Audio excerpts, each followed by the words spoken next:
Bueno, continuamos acá en Vladimir Laguna, conversando con Luis Quintana y con Oscar Arnal, profesores de la Escuela de Estudios Internacionales de la UCB, la Facultad de Ciencias Económicas y Sociales de la UCB. Bueno, hay probabilidades de que Naciones Unidas desconozca al presidente Nicolás Maduro y reconozca a Juan Guaidó como presidente encargado.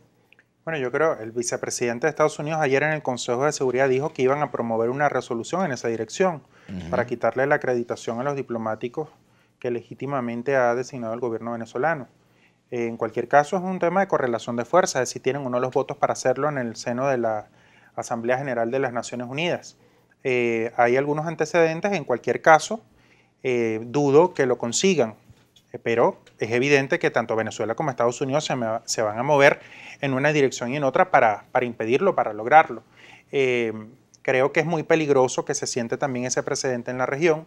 Creo que además, si Estados Unidos no ha podido obtener 24 votos en la región, no creo que los vaya a obtener por este caso, que no despierta el mismo interés fuera del continente, no va a tener los apoyos necesarios. En cualquier caso, eso no significa que no lo van a intentar, o no lo va a intentar tantas veces como sea necesario hasta lograrlo. Creo que es un escenario posible en el sentido de que Estados Unidos ya lo anunció públicamente, pero también es conocido, el propio embajador Moncada ayer lo dijo, que Venezuela se está moviendo también para impedirlo.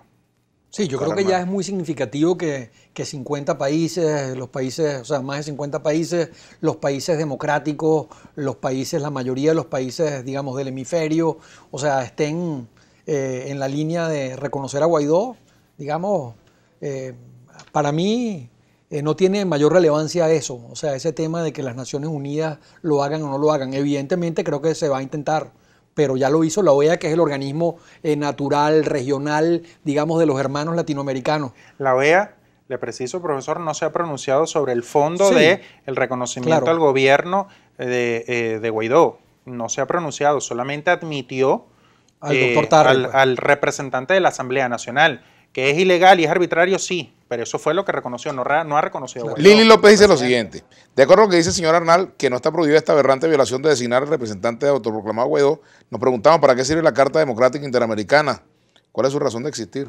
Sí, la Carta es un instrumento interesantísimo desde el punto de vista, digamos, de lo que significa que hayan unas elecciones en los países libres, justas, transparentes y que haya Estado de Derecho, etcétera. El problema de la Carta es que las sanciones de la Carta son realmente y no tienen verdadera fuerza, pues, y que evidentemente necesitas también 2/3 partes de la OEA para lograr que se aplique la Carta, ¿no? Wilfredo Rangel, si la OEA es arbitraria, ¿qué queda con el régimen de Venezuela, que tampoco se ajusta a derecho y han violado la Constitución como le da la gana? Bueno, la OEA ha sido escenario de, digamos, ha sido un instrumento de Estados Unidos en distintos momentos para sus agendas geopolíticas en el continente. No es extraño que en este contexto se utilice en contra de Venezuela para alimentar la confrontación. Es decir, no estamos viendo nada nuevo. Si bien la situación de ayer es sui generis, no estamos viendo nada nuevo en el sentido de que Estados Unidos está tratando de doblar, digamos, las disposiciones normativas para que se ajusten a sus intereses. Las sanciones, ¿tú estás de acuerdo con las sanciones de Estados Unidos hacia Venezuela?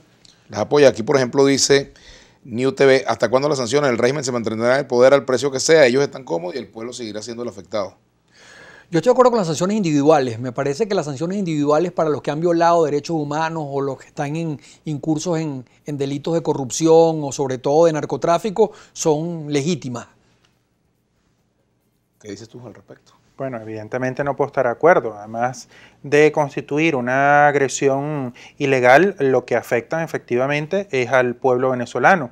Además se ha demostrado históricamente que las sanciones no son efectivas para cambiar gobiernos. Ahí está el caso de Cuba, el caso de Irán, el caso de Corea del Norte, otros casos del mundo donde han perjudicado a los pueblos y no ha habido un cambio de régimen, que es lo que buscan, los que intentan procurar las sanciones. Dos comentarios que voy a leer aquí. Uno que dice Hamilton Rodríguez. En Polonia y en Sudáfrica sí fueron efectivas las sanciones. Son excepciones. Aquí dice Hamilton Rodríguez: Oscar Arnal está fuera de ranking, que vaya y estudie si es que tiene capacidad de aprender. En cambio, dice Jesús DS: Arnal versus Quintana es como la verdad contra la mentira, la luz y la oscuridad, el derecho contra lo torcido, la legalidad contra las marramucias, la sabiduría contra la ignorancia, y en eso Quintana, sofista, argumenta en base a falacia. Bueno, las opiniones de cada quien. Ahora, ¿saben que hoy, que estamos haciendo este programa, se cumple un aniversario más del 11 de abril del año 2002. No quiero dejar pasar la oportunidad de que cada uno haga su lectura del 11 de abril y su influencia en lo que está pasando al día de hoy. ¿Qué diría Oscar Hernán? Sí, interesantísima pregunta, ¿no? Y oportuna. Además, yo diría que si, o sea, oyendo a Luis, pareciera que Estados Unidos está en, digamos, en todas partes, ¿no? Que es una especie de Dios todopoderoso, etcétera. Yo diría que si eso fuera así, el 11 de abril, por ejemplo, hubieran tumbado el helicóptero en el cual se trasladaba Chávez hacia la Orchila. O sea, si lo hubieran querido realmente desaparecer, lo hubieran desaparecido. Si hubieran querido cambiar el gobierno en ese momento, por la fuerza lo hubieran podido cambiar. Y eso no fue así, ¿no? Ni ha sido. Entonces yo lo que creo es que, digamos, hay una dinámica natural que se está produciendo en Venezuela y que tiene que ver en este momento con una opinión pública mayoritaria o ultramayoritaria que quiere un cambio y que está deseando un cambio por el colapso, la hiperinflación, el problema de los servicios, del agua, de la electricidad, y creo que hay que oír ese pueblo. ¿Fue golpe o no fue golpe el 11 de abril? Bueno, fue un intento de, claro que sí. ¿Qué dice Luis Quintana sobre el 11 de abril y su implicación? Bueno, yo creo que el 11 de abril abrió una herida que todavía sangra.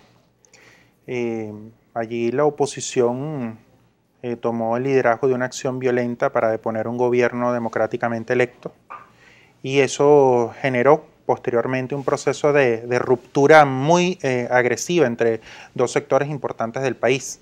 Creo que el diálogo político, la confianza entre actores que deben contribuir al desarrollo nacional quedó quebrada en ese momento y que ha costado mucho restablecerlo. La imposibilidad virtual de establecer un acuerdo político en este contexto, buena parte de su origen viene del golpe de Estado del 2002.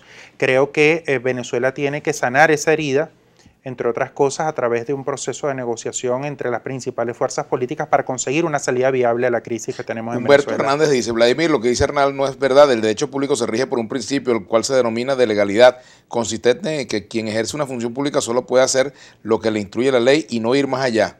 Es restringido, dice Humberto Hernández. Doctor Coincido Humberto Hernández. con él.